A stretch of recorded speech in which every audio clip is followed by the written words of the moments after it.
Day 32, Naming Acids. The easiest way to show you how to name acids is by some examples. So that's what we have here today.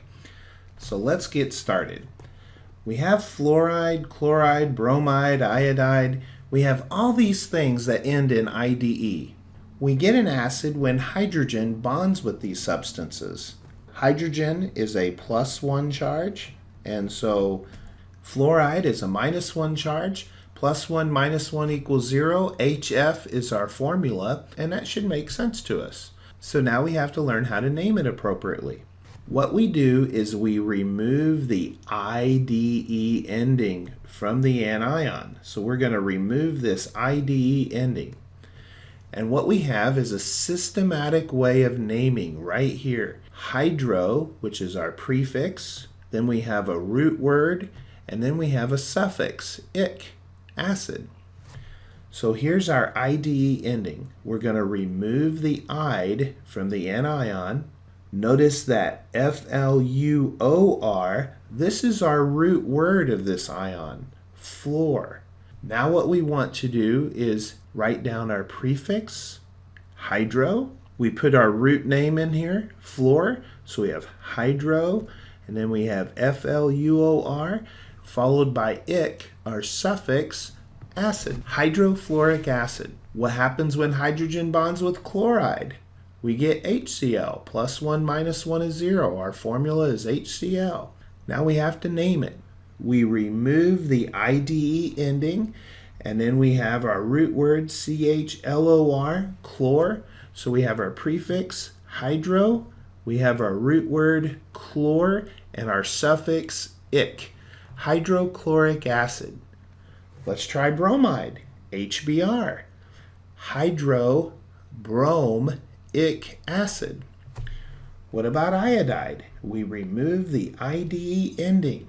+1 -1 is 0, HI, hydro, we put in our prefix, we put in our root word, IOD, and we have our suffix, ic, hydroiodic acid. Follow the script. We have a recipe right here. This is going to help you name acids. Follow it. Now I will point out that there are two exceptions for this, and that has to deal with the element sulfur and the element phosphorus. When we have sulfide, our root word for sulfur you might think is SULF, but we have to add this UR to sulfur. So the root word here is going to be sulfur, not sulf. Now for phosphorus, here we have phosphide. We're going to remove that IDE ending, but our root word is not going to be PHOSPH. It's going to be PHOSPHOR. So we have to change the root word here a little bit by adding an OR. For sulfur, we have to add the UR. So for sulfur in the root word, we have to remember to add the UR. And for phosphorus for the root word, we have to add the OR. Okay, so that's just what we have to know, and that's just a memorization thing. But this is your recipe. So let's do it for sulfide and phosphide. Sulfide has a -2 charge. Hydrogen is a +1 charge, so I'm going to need 2 of the hydrogens, and we're going to have H2S is our formula, so we can get to 0. +1 +1 -2 equals 0, H2S, and we're going to get hydro, that's our prefix. We have our root word, SULF, and because it's sulfur, we have to add the UR, and then we have our suffix, ic. So we get hydrosulfuric acid. If we have phosphide, phosphide is a -3 charge, so we're going to need 3 of the hydrogens. H3P becomes our formula. To name it, we have hydro, our prefix. We have phos, PHOSPH, PHOSPH. Phosphorus, we add the OR to the root word, so we have to add the OR. And then we have our suffix, ic, acid, hydrophosphoric acid. Now sometimes hydrogen bonds with the polyatomic ion to form a binary acid. In the case of cyanide, cyanide, polyatomic ion, charge -1, hydrogen +1, +1 minus 1 is 0, so we get the formula HCN. We have the hydro, and then we take off the "ide." Our root word is cyan. Cyan. Our suffix is "ic." Ic acid. Hydrocyanic acid. And that's how those are named. Now, if we want to name oxy acids, and you can distinguish oxy acids from binary acids because oxy acids contain oxygen. Oxy acid, acids that contain oxygen. Isn't that clever how they name that?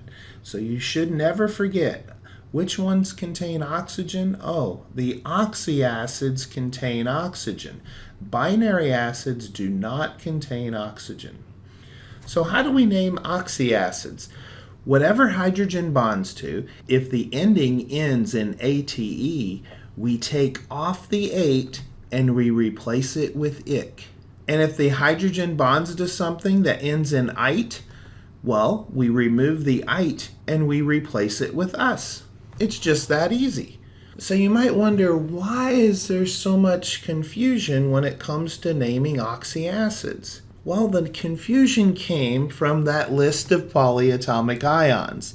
You see, when we're naming oxy acids, we're going to use polyatomic ions. And if you haven't memorized that list, well, good luck. It's going to be very difficult for you to name these acids if you haven't memorized those polyatomic ions. Recognizing those polyatomic ions and knowing their names will help you identify the acid. You see, the polyatomic ion helps us to determine the name. Remember, 8s go to "ic," ites go to "us." So ClO4, this is a polyatomic ion with a charge of -1. It's called perchlorate. So to become an acid, it has to bond with a hydrogen. Hydrogen is a +1, perchlorate is a -1. And so we get the formula HClO4. Great. When we name it, we have to go to the polyatomic ion. We remove the 8. We have to take away the 8 part. And we replace it with an "ic." So perchlorate is going to go to perchloric acid. We have perchlor, we take away the 8, perchlor, add our suffix "ic," acid, perchloric acid. So if we have chlorate, ClO3 is chlorate. It's also a -1 charge. It bonds with a hydrogen. We get HClO3 as our formula. We have chlor, and we have to get rid of the 8, so we have chlor followed by "ic," acid, chloric acid. Well, I guess we just can't get away from those polyatomic ions, huh? So make sure you memorize them. So here we go. So now let's do a chlorite. Let's do an ite. And so ClO2, that's -1 charge, that's chlorite. And so a hydrogen bonds with that. The formula, +1 minus 1 is 0, so we have HClO2. The polyatomic ion ends in ite, so we have to get rid of the ite. We have the chlor. Now ites go to us, so we have chlorous acid. Hypochlorite, ClO. Have it bond with a hydrogen, we have HClO. We have hypochlor, and then we had to get rid of the ite, had to get rid of that ite ending, hypochlorous acid. 8s go to ic, ites go to us. Let's try this some more. Do you remember the polyatomic ion NO3? It's got a -1 charge. This is called nitrate, all right? So one more oxygen, NO4, this is going to be called pernitrate. One less oxygen, this is nitrite, and one less oxygen than that is called hyponitrite. So now what we want to do is we want to bond these each with a hydrogen, H+, right? There we go. Now let's start with this one. We have the nitrate. Then our formula becomes HNO3. Now what type of acid would this be called? Nitrate. We get rid of the 8 and we add IC. So this is nitric acid. That's what this formula is. Nitric acid. HNO4. So what would be the name of this acid? HNO4. NO4 is pernitrate, so this is pernitric acid. HNO2. HNO2. NO2 is nitrite. So HNO2, this would be called nitrous acid because ites go to us, nitrous acid. And HNO, NO is hyponitrite, so this is hyponitrous acid. Isn't it wonderful that in all this nomenclature that I've been teaching over the last few weeks, all of it has a systematic way of naming things. So as long as you follow the rules, you should always have the correct name. So that's the confidence that you're looking for. You're wanting to keep practicing until you feel that confidence that you know, because you followed the rules, how to name that specific compound. You want that confidence, and I hope that you have it. So let's continue. Let's start off with phosphate. Let's start off with this one, phosphate. So it's got a -3 charge, so that means I'm going to need 3 of the hydrogens in order to get to 0. So the formula is going to be H3PO4. So here's our math formula. Now what we want to do is we want to name it. Notice that this polyatomic ion has phosphorus in it. When we take off the 8, when we remove the 8, remember this is our root word, phos, P-H-O-S-P-H, but for phosphorus we have to add the O-R. All right, so we're going to have phos, and then we have to add the OR, phosphor, and then we have to add our suffix, ic, phosphoric acid, H3PO4, phosphoric acid. PO4 is phosphate, so one more oxygen would be called perphosphate. Again, we take away the 8, we write perphosp. It's got phosphorus in it, so we have to add the OR, perphosphor, and then we add the ic. The 8's go to ic, acid, perphosphoric acid. What about phosphite? Ites go to us, right? So we're going to remove the ite. We're going to combine it with 3 hydrogens because we have to get to 0. So our formula is H3PO3. So we're going to have phosp, PHOSPH. And then we have to add our OR. Now it was phosphite.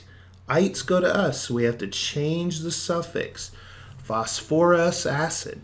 Good. Hypophosphite. So we notice our polyatomic ion ends in ite, and so we have to write all of this goodies, all of that. So we have hypophosp. It's got phosphorus in it, so we have to add the OR. Hypophosphor, and then ite. Ite goes to us, hypophosphorus acid. Naming acids does not have to be tricky if you follow the rules. There's always a systematic approach.